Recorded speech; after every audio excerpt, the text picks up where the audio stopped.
Assalamualaikum warahmatullahi wabarakatuh. Ikuti dan kunjungi channel YouTube Maulizul Akbar NAD. Subscribe, like, share, komen.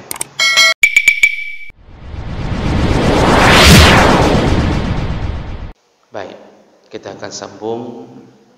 Ada berikutnya dengan Al-Quran adalah hendaknya ketika mulai membaca Quran, jangan lupa membaca isti'azah atau ta'awuz, yaitu kalimah a'udzu billahi minasyaitonir rajim.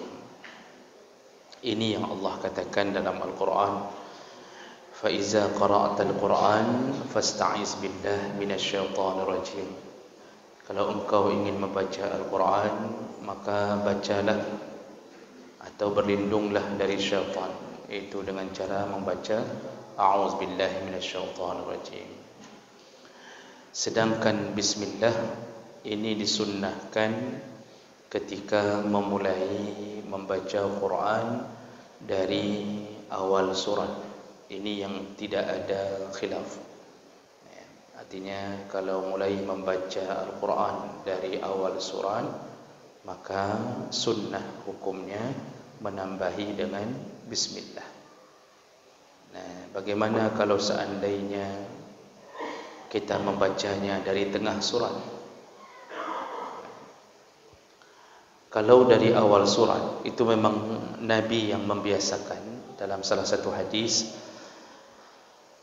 pada suatu hari Rasulullah sallallahu alaihi wasallam, kata Anas bin Malik, bainama Rasulullah sallallahu alaihi wasallam zata yaumin baina adharina, pada suatu hari Rasulullah sedang duduk bersama kami, iz u'fiya i'fa'ah summa rafa'a ra'sah mubtasiman. Tiba-tiba beliau terdiam, lalu kemudian beliau mengangkat kepalanya dalam keadaan tersenyum. Faqulna ma adhakaka ya Rasulullah, apa yang membuat engkau tersenyum ya Rasulullah? Qala, lalu Rasulullah menjawab, unzilat alayya anifan surah, baru saja diturunkan kepadaku satu surat. Lalu Rasulullah mulai membaca surat itu dengan memulai faqara'a bismillahirrahmanirrahim inna a'tainakal kautsar, dan seterusnya. Nah, jadi Rasulullah ketika turun surat Al-Kautsar, beliau mengatakan baru turun surat dan beliau memulai dengan bismillah. Nah, jadi setiap awal surat itu bismillah kecuali surat At-Taubah, atau yang dimulai dari Bara'ah. Kenapa surat Taubah tidak ada bismillahnya? Kalau kita baca lebih lanjut, ini keterangan dari Utsman bin Affan.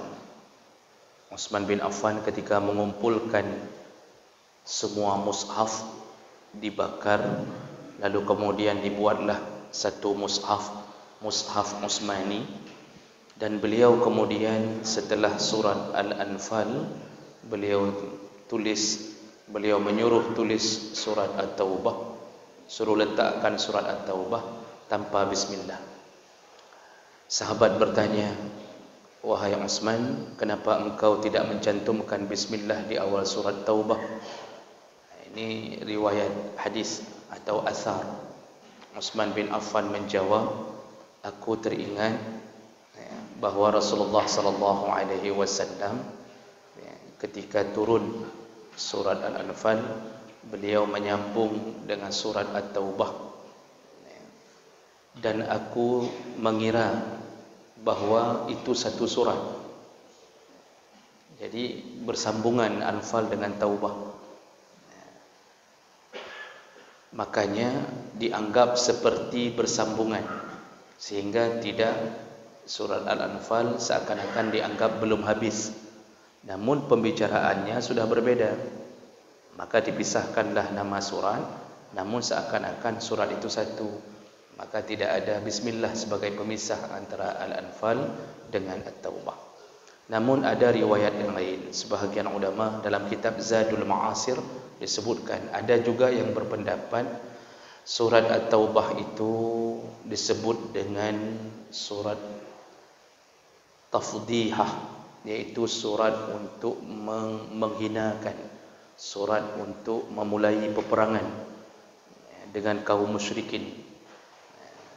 Makanya tidak cocok kalau diletakkan bismillah. Ada pendapat itu, namun yang paling kuat pendapat pertama. Jadi kalau kita baca Quran dari tengah surat, tidak ada kewajiban membaca bismillah. Namun kalau dibaca bagaimana?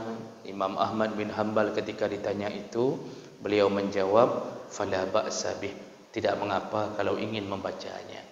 Namun tidak ada suruhan ketika mengambil di tengah surat dimulai dari bismillah, tidak ada suruhan. Tapi masih dibolehkan membaca. Sedangkan a'udzubillah kapanpun, mau di awal surat, mau di tengah surat, a'udzubillah tetap disuruh baca. Jadi sayangnya orang hari ini malah a'udzubillah yang sering ditinggalkan. Padahal ayat yang paling kuat ketika baca Quran disuruh baca a'udzubillah. Jadi jemaah melakukan Allah Subhanahu wa taala. Jadi kalau mulai membaca kalam Allah, mulailah dengan kalimah itu. Kemudian sunnah berikutnya atau adab berikutnya dengan Al-Quran adalah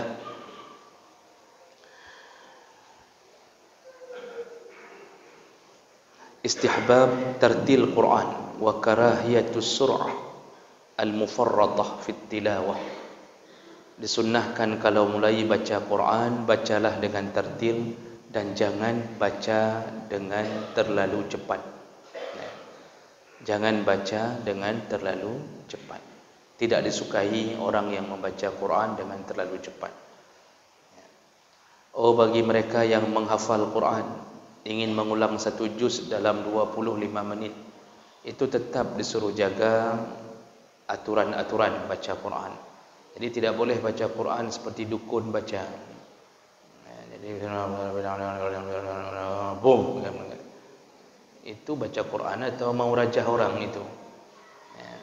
Baca Quran itu berjelas, walaupun cepat, tartilnya dipercepat, tapi jangan hilangkan tajwidnya, karena bisa tidak berpahala, bisa juga menimbulkan dosa akibat terlalu cepat membaca Al-Quran.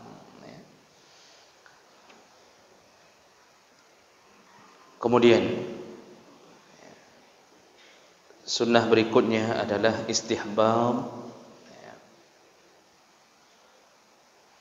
muddul qiraah. Disunnahkan untuk membaca Al-Quran dengan cara menjaga panjang pendek. Madda ya muddu itu tempat-tempat mad dijaga, maka disebut mad, artinya memanjangkan. Dari Sabit an Rasulina alaihi salatu wassalam, su'ila Anas radhiyallahu anhu kaifa kanat qira'atun Nabi sallallahu alaihi wasallam. Anas bin Malik ditanya oleh Sabit, bagaimana Nabi kalau baca Quran? Faqal, Anas menjawab, kanat muddan. Rasulullah itu kalau baca Quran betul-betul dijaga yang panjangnya, artinya bahagian-bahagian panjang itu dijaga benar. Makanya disebut mad, atau dalam ilmu tajwid itu harus beda mad asli, mad wajib muttasil, mad jaiz munfasil, itu dijaga. Mana yang dipanjangkan 5 harakat, 6 harakat atau 2 harakat. Ini meniru gaya baca Nabi sallallahu alaihi wasallam. Summa qara'a bismillahirrahmanirrahim, yamuddu bismillah wa yamuddu birrahman wa yamuddu birrahim. Begitu kata Anas bin Malik. Rasulullah itu kalau sudah baca bismillah saja, pada kalimah Allah dia panjangkan Allahnya, pada kalimah Ar-Rahman dia panjangkan mannya, pada kalimah Ar-Rahim dia panjangkan himnya. Jadi begitu. Jadi jangan berserak-serak, tidak tahu mana panjang, mana pendek. Baik, berikutnya istihbab tahsin as-saut bil qiraah wan nahyu 'anil qiraah bil alhan. Ketika baca Quran disunnahkan memperbagus suara. Memperbagus suara dan dilarang membaca dengan lahan. Baik, yang pertama disuruh perbagus suara. Dalam riwayat dari Barra' bin Azib radhiyallahu anhu, annahu qala, Barra' pernah berkata, sami'tu Rasulullah sallallahu alaihi wasallam yaqul, sami'tu Rasulullah sallallahu alaihi wasallam yaqra' wat-tini waz-zaitun fil 'isha wa ma sami'tu ahadan ahsanu sautan minhu aw qira'ah. Kata Barra', aku pernah mendengar Rasulullah membaca surat At-Tin ketika waktu Isya. Ini maksudnya ketika selesai salat, karena tidak disebutkan di sini tentang salat Isya. Dan Barra' mengatakan, tidak pernah aku dengar ada orang yang lebih bagus suaranya dan lebih bagus bacaannya dari Rasulullah sallallahu alaihi wasallam. Jadi pengakuan Barra' ini itu menunjukkan Rasulullah itu kalau baca Quran bagus sekali. Suaranya bagus, dan tentu ini fadilah dari Allah kepada para nabi. Dan ini disunnahkan memperbagus suara ketika baca Quran. Rasulullah sallallahu alaihi wasallam juga menyebutkan dalam hadis riwayat Abu Daud dengan derajat yang sahih, kata Rasulullah, laisa minna man lam yataghanna bil Quran. Bukan bahagian umatku orang yang tidak membaca Quran dengan memperindah atau melagukan Al-Quran. Yataghanna bil Quran, tidak melagukan Al-Quran. Ini maksudnya memperindah suaranya. Dalam hadis yang lain riwayat Abu Daud juga dengan derajat yang sahih, Rasulullah mengatakan, zayyinu aswatakum bil Quran, hiasilah Al-Quran dengan suara indahmu. Jadi jemaah melakukan Allah Subhanahu wa taala, Nabi paling suka kalau orang baca Quran dengan suara yang bagus. Sekarang yang jadi masalah di mana? Suara kita tidak bagus. Berarti kita enggak dapat pahala seperti pahala Nabi. Yang salah kita atau yang melahirkan? Apakah kita akan salahkan ayah dan ibu kita? Kenapa kita dilahirkan dalam keadaan suara tidak bagus? Nah, ini yang perlu difahami. Yang Rasulullah maksud di situ bukan indahnya irama Quran, tapi semampu kita membaca Quran berdasarkan tajwid, sehingga kalau tajwid dijaga, otomatis panjang pendek terjaga. Di situ pasti bagus bacaannya. Bukan maksudnya suara paling indah. Walaupun yang punya suara indah itu dia Allah berikan anugerah, dan dia termasuk orang yang disunnahkan untuk memperdengarkan bacaannya ketika diminta. Sama seperti Rasulullah mengatakan kepada Ibnu Mas'ud, tolong bacakan Al-Quran untukku. Makanya Rasulullah paling suka kepada orang yang bagus bacaannya. Ada hadis ketika Rasulullah mendengarkan bacaan Abi Musa al-Ash'ari, qala lahu, lalu Rasulullah berkata kepada Abu Musa al-Ash'ari, law ra'aitani wa ana astami' li qira'atika al-bariha laqad utita mizmaran min mazamir ali Daud. Jadi Rasulullah pernah mendengar bacaan Abu Musa. Abu Musa tidak tahu bahwa dia didengarkan oleh Rasulullah. Lalu Rasulullah berkata, aku mendengar engkau membaca Al-Quran tadi malam, Al-Barihah, dan ketahuilah engkau telah diberikan suara seperti suara Nabi Allah Daud alaihi salam. Ini pujian Rasulullah kepada Abu Musa. Jadi maksudnya suara Abu Musa itu indah. Nabi Daud dalam riwayat suaranya indah. Sampai disebutkan dalam riwayat kalau dia mengaji, burung-burung pun berhenti untuk mendengarkan suara Nabi Allah Daud alaihi salam. Kita mengaji, burung mengeluarkan taiknya kadang-kadang. Karena mungkin terlalu buruk kalau kita enggak bagus bacanya. Jadi ini contoh kalau enggak bagus baca dicicim. Maka perbagus bacaan. Nah, jemaah melakukan Allah Subhanahu wa taala, ini yang dimaksud dengan baca, itu baca yang bagus dengan berlagu, itu bukan disuruh hafal lagu Bayati, kemudian Hijaz, Nahwan, Jiharkah. Itu tidak semua kita bisa, karena kita diberi kemampuan berbeda. Kita udah coba, makin hancur. Tapi waktu baca yang baik, walaupun suara agak pas-pasan, baca yang bagus, itu yang dimaksud oleh Nabi sallallahu alaihi wasallam. Nah, perlu belajar tajwid. Kalau tidak dapat bacaan yang bagus itu. Kemudian termasuklah dalam bacaan dilarang untuk melakukan alhan itu terlalu mealun-alun sehingga keluar dari tajwid. Jadi karena terlalu beralun-alun itu sampai keluar dari ilmu tajwid. Yang 2 harakat menjadi 10 harakat, yang 6 harakat menjadi 25 harakat. Ini nampak apa panjang-panjangnya. Ini dilarang. Terlalu beralun-alun dilarang. Azan juga begitu. Jangan sampai kadang-kadang terlalu panjang sehingga lupa kalimat azan. Ada tu yang azan padahal sudah sampai kalimat la ilaha illallah, karena panjang sekali Allahnya. Jadi la ilaha illallah panjang sekali, Pak. Terbaca lagi Allahu akbar, kena dibaca lagi, Pak. Padahal tadi sudah la ilaha illallah, karena Allahnya panjang sekali dia ambil, lupa dia apa yang dibaca urusan. Tersambung dengan akbar lagi. Itu terjadi. Saya tidak sebutkan orangnya, anak pesantren. Tapi bukan di sini. Kalau di sini mana mungkin terjadi begitu.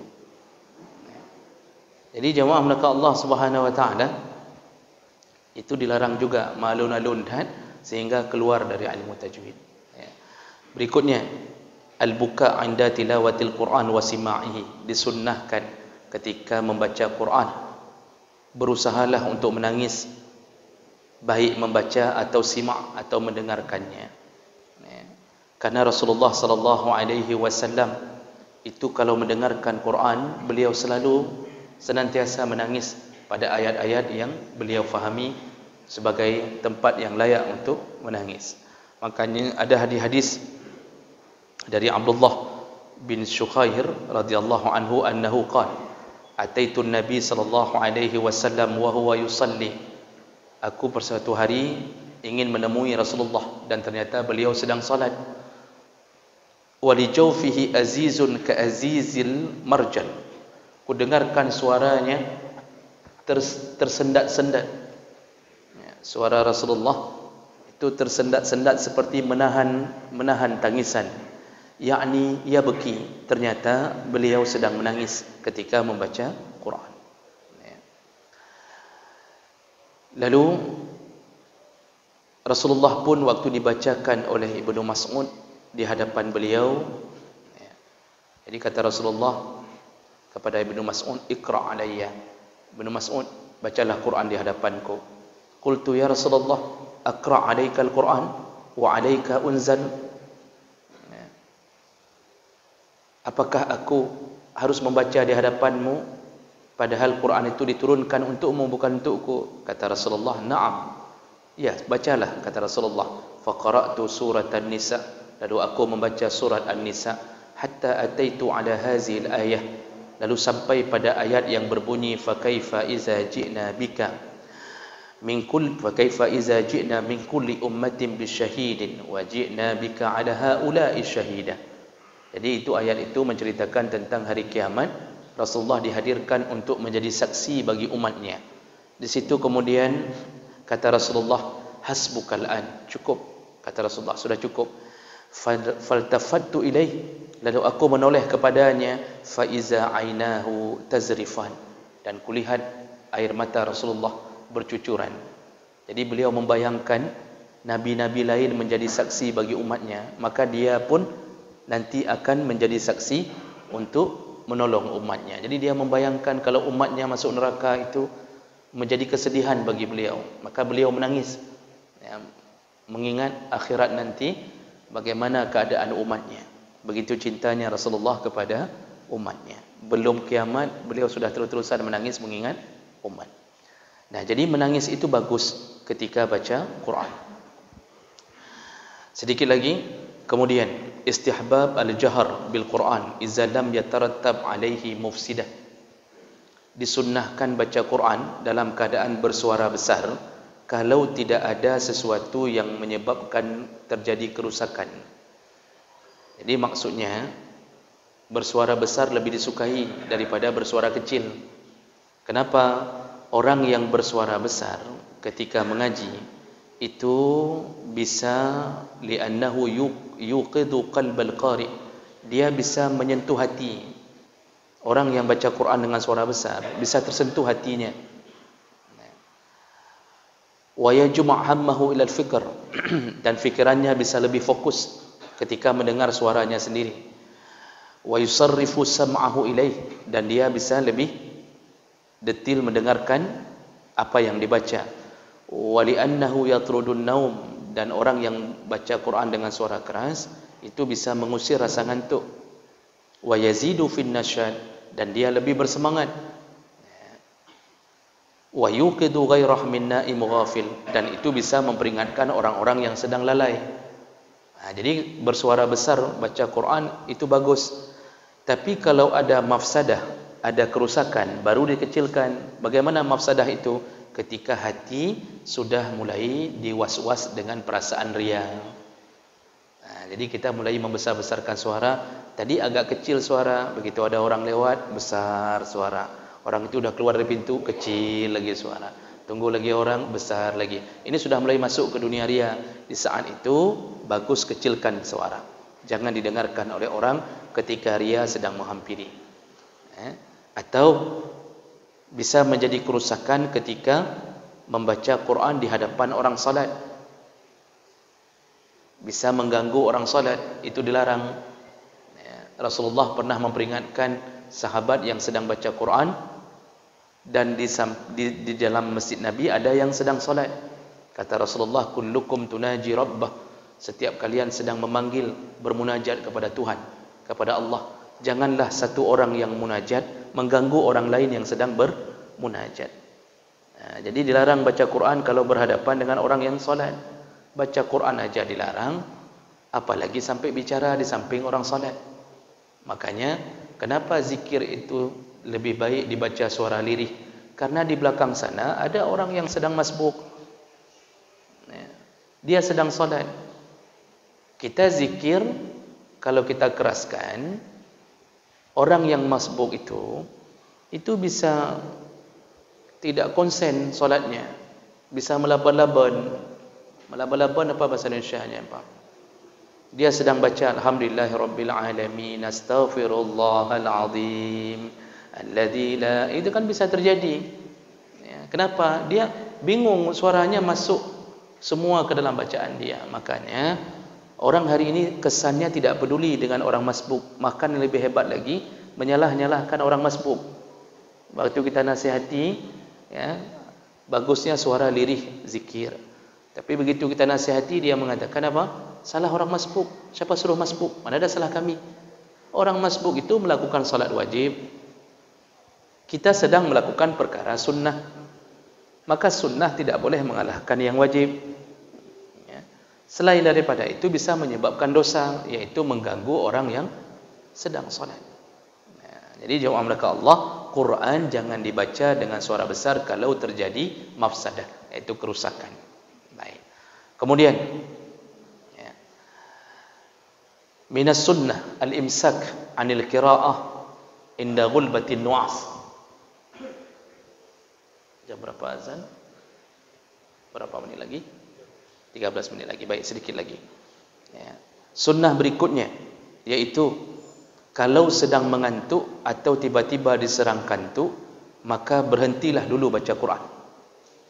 Ya. Rasulullah sallallahu alaihi wasallam menyebutkan dari hadis Abi Hurairah, hadis riwayat Muslim, "Iza qama ahadukum minal lail fasta'jama al-Quran ala lisanihi falam yadri ma yaqul falyattaji'." Kalau engkau bangun di tengah malam lalu engkau mulai membaca Quran, karena salah satu sunnah di tengah malam qiyamul lail setelah tahajud baca Quran. Tapi kata Rasulullah, kalau engkau sedang baca Quran di tengah malam, tiba-tiba lisanmu mulai terganggu dengan rasa ngantuk. Jadi sudah mulai mengantuk sehingga antara sadar dan tidak baca Quran. Baca Quran dalam seliu. Seliu apa bahasa Indonesianya lagi? Ana lupa apa bahasa Indonesia aja. Karena bahasa Indonesia itu kecil mufradatnya apa? Vocabnya. Seliu itu antara sadar dan tidak. Jadi baca Quran dah mulai begitu-begitu, hilang lagi. Dia enggak tahu lagi di mana tadi barusan. Kemudian yang dia baca juga dia tidak tahu apa. Apa kata Rasulullah? Falyattaji', cukup baca Quran. Tidurlah lebih dahulu. Artinya jangan rusak bacaan Quran gara-gara rasa mengantuk kita. Jadi memang ini bukan hanya berlaku pada Quran. Sedang salat pun kalau mengantuk disuruh berhenti salat dulu. Rasulullah mengatakan dari Aisyah radhiyallahu anha, hadis riwayat Muslim, "Iza na'asa ahadukum fis salat falyarqud." Kalau kalian sedang salat tiba-tiba diserang rasa mengantuk, maka falyarqud. Duduklah, berbaringlah, artinya tidurlah dulu sebentar, hatta yazhaba anhu an-naum, sampai rasa mengantuk itu hilang. Fa inna ahadakum iza shalla wa huwa na'is la'allahu yazhab yastaghfir fayasubbu nafsah. Karena bisa jadi ketika engkau salat dalam keadaan mengantuk, seharusnya engkau istighfar, tapi keadaan engkau melaknat dirimu sendiri. Seharusnya istighfar, gara-gara mengantuk dia laknat dirinya sendiri di dalam salatnya. Yang seharusnya dia baca wa ma ana minal musyrikin, terbaca wa ana minal musyrikin gara-gara mengantuk. Sedang salat tiba-tiba diserang mengantuk, maka batalkan salat, tidur dulu sebentar. Namun ada orang asal sudah mulai salat sudah ngantuk. Itu bukan disuruh untuk tidur, disuruh ru'yah apa? Yang model-model begitu azan dah mulai mengantuk, begitu musalat mulai mengantuk. Itu disuruh ru'yah, bukan disuruh tidur. Ini berlaku bagi siapa yang kelelahan. Misal bapa-bapa jaga anak malam, ayun terus-terusan, sampai menjelang subuh enggak tidur-tidur, si anak enggak tidur-tidur. Nah, tiba-tiba pas solat subuh rakaat pertama kita sudah goyang, mengantuk sekali. Nah, jangan kacaukan solat dengan rasa kantuk kita. Disuruh berhenti dulu, dibolehkan untuk berbaring sekitar 10 menit. Nanti solatnya kalau masih di dalam waktu, kembali ulang. Oh, seandainya tidak terbangun, maka silakan qada. Jadi sampai begitu dibolehkan ketika diserang oleh rasa mengantuk. Nah, berikutnya ketika melewati ayat-ayat yang menunjukkan kebesaran Allah, maka disunnahkan untuk bertasbih. Ketika melewati ayat-ayat azab, maka disunnahkan untuk berlindung kepada Allah. Ketika melewati ayat-ayat rahmah, kasih sayang Allah, maka disuruh berdoa untuk memohon kasih sayang itu. Dan itu dilakukan oleh Nabi SAW. Nabi kadang-kadang sedang baca Quran, ketika melewati ayat-ayat yang tertentu dia membaca subhanallah. Ketika melewati ayat azab, maka dia berlindung a'udzubillah. Begitu-begitu. Jadi kita komunikasi dengan Allah dibolehkan ketika membaca Al-Quran. Dalam salat bagaimana? Boleh. Dalam kitab Fiqh Islami wa Adillatuh disebutkan salah satu yang dibolehkan adalah, salah satu sunnahnya ketika dalam salat baca ayat Quran lalu bertemu dengan ayat-ayat tertentu, maka dia bertasbih, dia berlindung, itu dibolehkan. Kemudian minas sunnah as-sujud 'indal murud bi ayati sajadah. Ketika melewati ayat-ayat sajadah, maka sunnah hukumnya melakukan sujud tilawah. Ada 15 tempat ayat-ayat sajadah. Ketika dibaca dalam salat, maka disunnahkan muakkad untuk melakukan sujud tilawah. kalau mendengar di luar salat, misal ada orang baca, dia disuruh sujud, yang mustami'nya, yang mendengarkannya pun disuruh sujud. Para ulama begini, membedakan antara mustami' dengan sami'.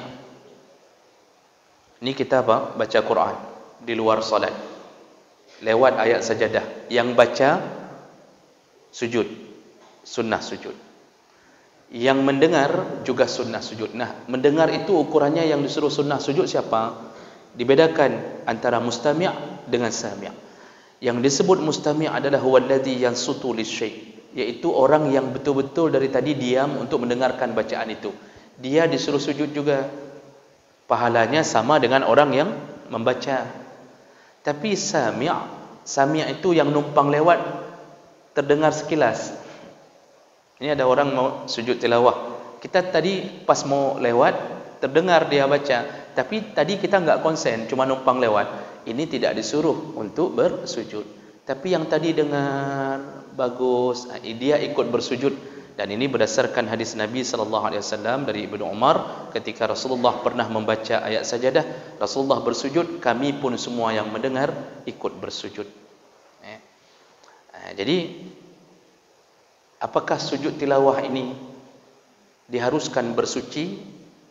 Karena sujud tilawah boleh dilakukan dalam salat, boleh dilakukan di luar salat. Kalau sujud syukur hanya boleh dilakukan di luar salat. Kalau sujud sahwi boleh dalam salat, boleh di luar salat bagi yang lupa. Bagi yang lupa lakukan di dalam salat. Baik, demikian dengan ini maka berakhir pembahasan kita seputar adab bersama Al-Quran. InsyaAllah pertemuan yang akan datang kita masuk ke dalam adab yang lain. Subhanakallahumma bihamdik, asyhadu an la ilaha illa anta, astaghfiruka wa atubu ilaih. Wassalamualaikum warahmatullahi wabarakatuh.